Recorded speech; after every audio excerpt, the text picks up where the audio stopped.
தற்போது நம்மிடையே பேசுவதற்காக சமூக செயற்பாட்டாளர் திரு தேவனையன் அவர்கள் இணைப்பில் இருக்கிறார். சார் வணக்கம்.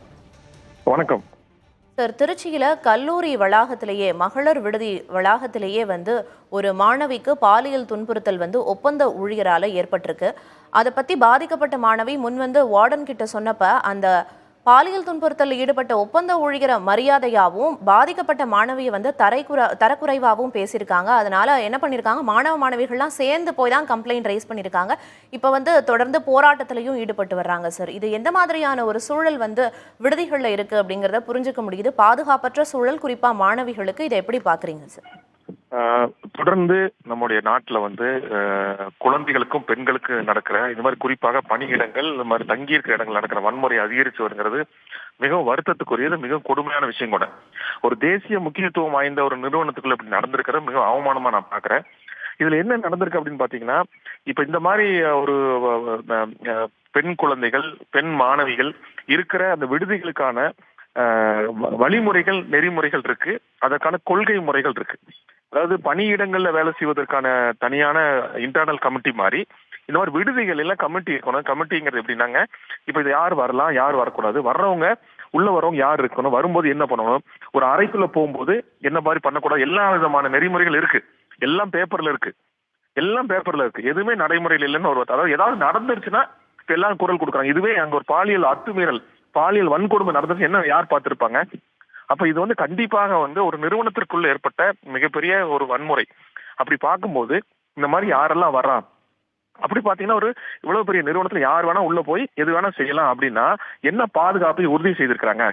அப்ப என்ன பாதுகாப்பு அப்படிங்கிற சொல்றது பொருள் பாதுகாப்பு இல்ல, ஒரு பெண்ணுக்கான பாதுகாப்பு இல்லாமல் எடுக்கங்க. இதை தர நிர்ணயம் செய்வதற்கான விஷயத்தை யார் உறுதி செய்யணும்? இப்ப இங்க எல்லாத்துடைய நிலைமை எப்படி இருக்குன்னு பாத்தீங்கன்னா, ஒரு பெண்ணுக்கோ ஒரு குழந்தைக்கோ பாலியல் வந்துச்சு, எல்லாரும் நிப்பாங்க. இப்ப பாருங்க, எல்லாரும் பாருங்க, ஹோல் டீம் நாங்க இருக்கிறோம், இந்த கமிட்டி இருக்கோம், அந்த கமிட்டி இருக்கோம், எல்லாரும் நிப்பாங்க. அதுக்காக அந்த கமிட்டிஸ் இருக்கிறாங்க. அந்த கமிட்டிஸ் நடக்காமல் இருப்பதற்கு பெண்கள் பாதுகாப்புக்காக இருக்கணுங்கிறது தான் இருக்கு. பெண்கள், குழந்தைகள் பாதுகாப்பு தான் இருக்கு. அப்ப நான் என்ன சொல்றேன்னா, இது கண்டிப்பாக நெக்லிஜென்ஸ், இது கண்டிப்பாக புறந்தள்ளியது. இதை பின்பற்றாத இருக்கிற அந்த அந்த வார்டன், அதற்கான பொறுப்பு அலுவலர், இதற்காக இருக்கிற இந்த கமிட்டியின் உறுப்பினர் அத்தனை பேருக்கு நடவடிக்கை எடுக்கணும். அடுத்து இந்த அத்துமீறல்ல இதுக்கு முன்னாடி ஏதாவது நடந்திருக்கா அப்படின்னு சொல்லி அந்த மாணவி கிட்ட ஒரு பாக்ஸ் வச்சு இது மாதிரி முன்னாடி நடந்திருக்கான்னு ஓப்பனா பெயர் போடாமல் எழுதி நம்ம இதே மாதிரி சென்னையில் ஒரு பெரிய புகழ்பெற்ற நிறுவனத்தில் நடந்துச்சு. நூற்றுக்கணக்கான பேர் மகளிர் ஆணையத்துல கம்ப்ளைண்ட் கொடுத்தாங்க. எப்பன்னா ஒரு வன்முறை வந்ததுக்கு அப்புறம். அதனால இதை கண்காணிக்கணும். அடுத்து இந்த மாதிரி நிறுவனங்கள்ல இதற்கான கொள்கை உருவாக்குறாங்க, அதை நடைமுறைப்படுத்துறாங்களா, செயல்படுத்துறாங்களா, யார் கண்காணிக்கணும்? ஒரு யார் வேணா கண்காணிக்கலாம் அப்படின்னா இதுக்கான அமைப்புகள் இருக்குங்களா? இந்த அமைப்புகளுக்கு ஒரு வலுவான கட்டமைப்பு இல்லை. யாருக்கு மாநில அளவில் அமைப்பு இருக்கும், மாவட்ட அளவில் இருக்க மாட்டாங்க. அப்ப இந்த பணியிடங்கள், இந்த பள்ளிகள், கல்லூரிகள், இந்த தங்க வைக்கப்பட்ட இடங்கள், அதே மாதிரி இந்த நம்ம மாதிரி விடுதிகள், தனியார் விடுதிகள் எல்லாத்துலயும் இந்த மாதிரி நடந்து கொண்டு இருக்கு. இப்ப இதை கண்காணிப்பதற்கான நடைமுறைகளை கண்டிப்பா இருக்கு. அது மாதிரி இந்த மாவட்ட ஆட்சியர் இந்த கல்லூரியில இது மாதிரி நடந்திருக்காங்கிற விஷயத்தை கண்காணிக்கணும்.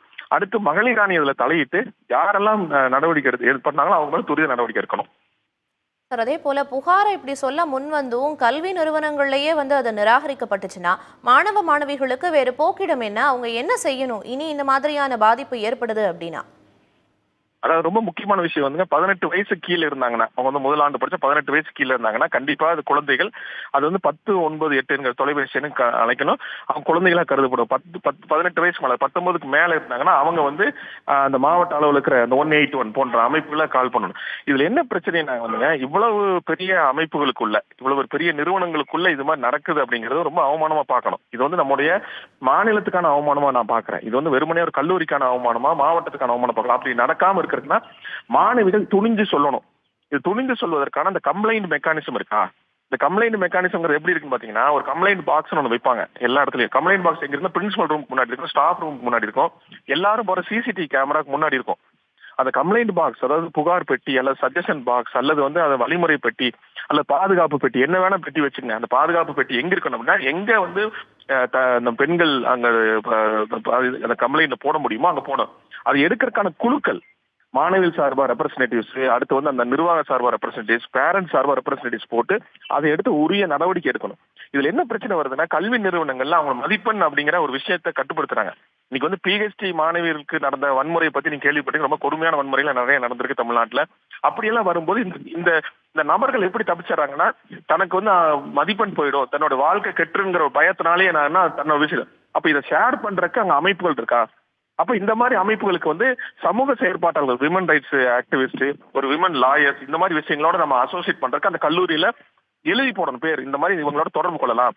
ஏதாவது உங்களுக்கு நடந்துருச்சுன்னா, இந்த மாதிரி செக்ஷுவல் ஹராஸ்மெண்ட்டோ அல்லது உங்களுக்கு பிடிக்காத வன்முறை நடந்துச்சுன்னா இவங்களை தொடர்பு கொள்ளலாங்கிறத தொடர்பு எழுத எண் போடணும். அடுத்து ஒவ்வொரு தடவையும் யாரெல்லாம் உள்ள வராங்களோ அவங்ககிட்ட யாரு நீங்க வந்து ரெகுலரா வந்து ஒய்ஃபை ரிப்பேர் பண்றவங்களோ, போட்டோ எடுக்கிறவங்களோ அல்ல டிரைவரோ எல்லாத்தையும் கோட் ஆஃப் கான்டக்ட்னு சொல்லுவோம். கோட் ஆஃப் கான்டக்ட்னா வழிமுறைகள். நீங்க நான் என்ன செய்யலாம், என்ன செய்யக்கூடாது, நீங்க ஒரு பெண்ணோட விடுதிக்குள்ள போறீங்கன்னா செய்ய வேண்டியது செய்யக்கூடாதுன்னு எல்லாத்தையும் கையெழுத்து வாங்கணும். அப்படி நடந்துருச்சுன்னா சட்ட ரீதியா உங்க மேல நடவடிக்கை எடுப்போம். இவர்கள் மீது நடவடிக்கை சட்ட ரீதியான என்னன்னா ஒரு 17B சார்ஜ் இல்ல, இவங்க வந்து டிஸ்மிஸ் பண்ணணும். இப்படி டிஸ்மிஸ் பண்ணா மட்டும்தான் வந்து பணியிடங்கள் பாதவை. எங்கேயோ ஒரு மாவட்டத்துல எங்கேயோ கஷ்டப்பட்டு ஒரு குழந்தையை கொண்டு வந்து பள்ளிக்கூடத்துல கொண்டு வந்து ஒரு கல்லூரியில் கொண்டு வந்து விட்டதுக்கு அப்புறம் பாதுகாப்பற்ற சூழல் இருந்தா எந்த பெண் குழந்தை போய் படிக்க போவாங்க? திரும்பி வீட்டிலேயே இருந்துருவாங்க. இது ரொம்ப திரும்பவும் கொண்டு போய் பழமை வாழ்க்கை போய் தள்ளிடு. ஆனால் இதை வந்து நம்ம உறுதி செய்ய வேண்டியது நம்மை போன்ற முன்னேறிய மாநிலங்கள் கஷ்டப்பட்டு பெண் குழந்தைகளை வந்து 12ஆம் வகுப்பு மேல கொண்டு போறோம். அப்ப அவங்க பாதுகாப்பாக மகிழ்ச்சியாக கட்டுறாங்களா, அதை உறுதி செய்வது அரசினோட கடமை, அந்த கல்வி நிறுவனத்தோட கடமை. இது வந்து முற்றிலும் ஒரு கல்வி நிறுவனத்துக்கு நடைபெற்றிருக்கிறதுனால இந்த NIT நிர்வாகம் உடனடியாக அந்த இதுக்கான உரிய வந்து அவங்க அந்த கஸ்டடியில் நடந்திருக்கு. இது அந்த நிறுவனத்துக்குள்ள நடந்திருக்கு. ஒரு காவல் நிலையத்துக்குள்ள வன்முறை நடந்தா காவல் நிலையம் பொறுப்பு, ஒரு இண்டஸ்ட்ரீஸ்குள்ள நடந்தா இண்டஸ்ட்ரீஸ் பொறுப்பு.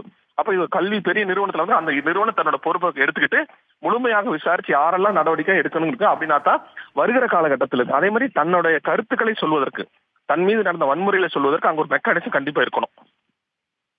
சார், கல்வி நிறுவனங்களா இருக்கட்டும், பெண்கள் பணிபுரியும் பணியிடங்களா இருக்கட்டும், சமூகத்துல பெண்களுக்கு பாதுகாப்பு வந்து எந்த அளவுக்கு அவசியம், அதை இன்னும் பலப்படுத்த வேண்டிய கட்டாயம் ஏற்பட்டிருக்கு அப்படிங்கிறத புரிஞ்சுக்க முடியுது. மேலும் பல்வேறு விஷயங்களை நீங்க இணைப்பில் வந்து சொன்னீங்க. நன்றி சார்.